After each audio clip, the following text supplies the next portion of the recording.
મસ્ત મજાના વેજીટેબલ પેલા મગની દાળના પુલા બનાયા હું. પુડલા કો ઢોસા કો જે કેવું એ કહેવાય. હા એકદમ વેસ્ટમાંથી બેસ્ટ બનાવી. મસ્ત લાગુ એ મસ્ત ને આમ સ્વાદમાં મસ્ત હોય. સ્વાદમાં મસ્ત હોય એકદમ. હા. પાછું વેજીટેબલ એડ કર્યું.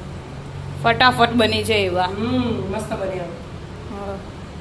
કેવી રીતે બનાયા? એડ શીખવાડું તને વિદ્યાબેન.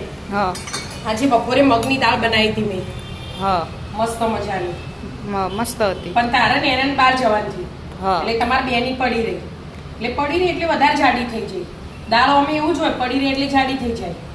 એટલા માટે હવે એનો ઉપયોગમાં લેવાની હું આજે. હા પણ તમને ભાવે ને એવું બનાવી આપું. ઉપયોગ મને શું બનાવશો? હા ત્યાં મગની દાળ એટલી મોગર બનાવી હતી. મસ્ત રસાવ આવે. હા જો એ મિક્સરમાં લઈ લીધી. અંદર આદુ લસણ મરચાં મરચું મીઠું હળદર એટલા રેગ્યુલર જ મસાલા કર્યા હતા. બીજું કશું નથી નાખ્યું મેં. હા અને આટલી નાની વાટકી સોજી લીધી અમે 2-3 ચમચી જેવી અને 2 ચમચી પૌવા લીધા. બરાબર. અને જેટલું આપણે આ લીધું ને એટલે આશરે પાણી લઈ લેવાનું. આ તો નક્કી ના કહેવાય એટલે બરાબર 2 રાડી વાટકી પાણી લઈ લીધું. હા હવે આ મિક્સરનો ગ્રાઇન્ડ ગ્રાઇન્ડ કરો. મસ્ત ગ્રાઇન્ડ કરી લીધું એના કઈ. હો બેટા જો પીસાઈ ગયું. મસ્ત આપણે પલાળીએ ને દાળ એવું સ્મૂથ બેટર બની છે. હા એવું સ્મૂથ બેટર બની. આના 10 મિનિટ ઢોકી મૂકી દેવાનું. હા બસ તાણ હવે ઢોકી દો તા. હા 10 મિનિટ થઈ જાય ના કા મમ્મી? હો બેટા મેં મીઠું એડ કરી દઉં ખાલી. હા આપણે સોજી અને પૌવા નાખ્યા ને હા એનું મીઠું એડ કરવું પડે. બરાબર. એટલે આદુ લસણ મરચાં ને તો બધું જ હા બરાબર મિક્સ કરી દો.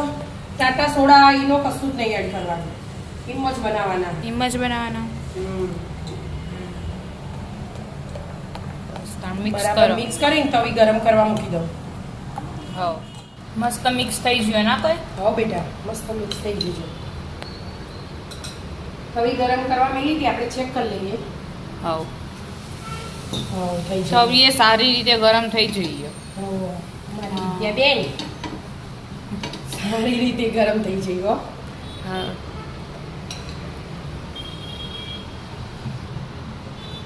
આપણે જે પાડવું એમ પાડી દઈએ. જાડા પતલા જેવા પાડવા હોય ને. હા આ તો પેલી દાળ હોય એટલે હા આપણે થોડા જાડા રાખજે. હા જાડા જ રાખવા પડે. હમ. અને હવે મેં શાક સમાર્યું પાછો.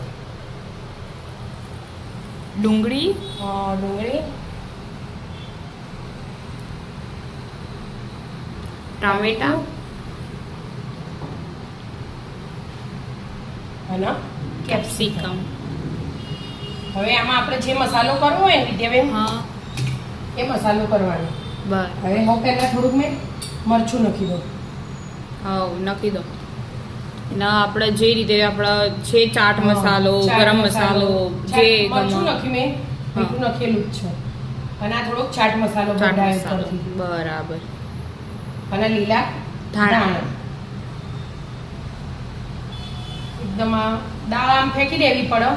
બપોરે બનાવી હતી પણ તોય રાત્રે ઠંડી ના ભાવ. હા સાચી વાત. એટલે આપણે રાત્રે અલગ જ વસ્તુ બની જાય. એટલે આ હોય ને તમે બધા ખાઈ લઈએ. હા અને ઉપરથી ચીઝ ચીઝ. પનીર જે એડ કરવું એ કરી દેવાનું. હા બનાવી દો તાણ. બસ આવી રીતે ચડવા દેવાનું. મસ્ત દેખાય ના. મસ્ત લાગે એ સ્વાદ મસ્ત. હા. અને મગ ને એ તો બહુ હેલ્ધી. એટલે આ મગની દાળ હતી એટલી હા એટલે પ્રોટીન થી ભરપૂર.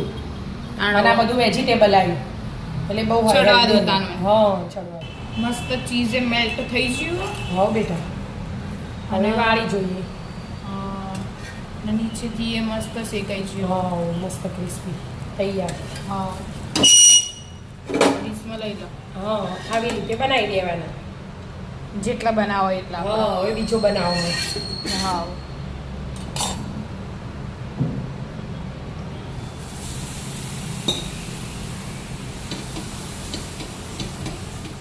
બીજો એ મસ્ત શેકાઈ છે ના કાંઈ. હા બેટા જો મસ્ત હા, શેકાઈ મસ્ત છે. શેકાઈ છે આવું.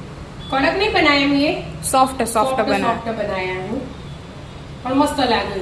મગની દાળ હોય ને એટલે મગની દાળ હેલ્ધી કહેવાય. હા અને દાળમાં બધા મસાલા કરેલા છે તમે, બરાબર. એટલે ટેસ્ટી એટલા લાગે. અને ઉપરથી વેજીટેબલ આવી એટલે એકદમ અલગ જ સ્વાદ થઈ જાય. ના ફટાફટ બની જાય. હા, અને હેલ્ધી અને ટેસ્ટી ફટાફટ બની જાય એવો નાસ્તો. નોમ નહીં આપ્યું આપણે. તો મિત્રો આવી જાઓ ખાવા. મિત્રો અમારા વિડીયો ગમતા હોય તો લાઈક શેર અને સબસ્ક્રાઇબ કરજો. રાધે રાધે. રાધે રાધે.